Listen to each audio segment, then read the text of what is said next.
అది పెద్ద ఫంక్షన్గా చేయడం కూడా జరుగుతుంది.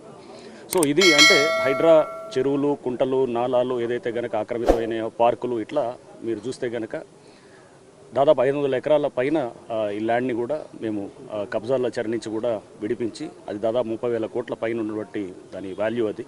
ఇంతేకాకుండా ఈ చెరువుల్ని కూడా మనం ఇప్పుడు ఏదైతే మేము 6 చెరువులు హైడ్రా ఆధ్వర్యంలో చేస్తున్నామో ఈ 6 చెరువుల్లో కూడా ఇంతకుముందు ఏరియా కన్నా డబల్ చేసి దాదాపు ఇదే 75 ఎకరాల పైన అంటే దాన్ని మీరు చూస్తే కనుక దాంట్లో హోల్డ్ చేసే వాటర్ వచ్చేసి 300 మిలియన్ లీటర్ల వాటర్ ఉంటుంది అనమాట. అంటే 30 కోట్ల లీటర్ల వాటరు ఏదైతే రోడ్ల మీద ఉండేటువంటి వాటరో లేకపోతే వృధాగా మూసిలోకి వెళ్ళేటువంటి వాటరో ఇప్పుడు చెరువుల్లోకి వస్తుంది అనమాట.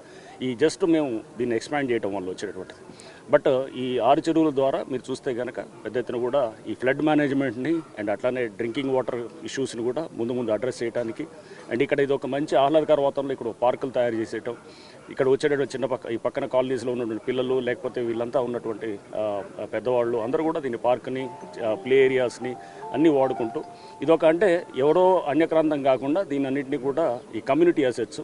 అందుకోసం మేము ఈరోజు ఇక్కడ ఉన్నటువంటి చుట్టుపక్కల స్కూల్స్ని వీళ్ళ బస్తీల్లో ఉన్నటువంటి వాళ్ళని, కాలనీ వాళ్ళని, ఎందుకంటే ఇది వాళ్ళ అసెట్స్, ఇది వాళ్ళు సేఫ్ గార్డ్ చేసుకోవాలి ముందు. సో ఇది మేము చేస్తున్న ఈ చర్యలన్నీ కూడా ఈ చిన్నారులు ఈ అంటే ఫ్యూచర్ జనరేషన్స్ కోసం అంటే ఈ యంగర్ జనరేషన్స్ కోసం చేస్తున్నాం అనే దాన్ని చూపించడానికి ఈ 1 year ఆఫ్ సెలబ్రేషన్స్ ఈ పిల్లల మధ్యలో ఈ బస్తీ వాసుల మధ్యలో ఈరోజు చేసుకోవడం జరిగింది.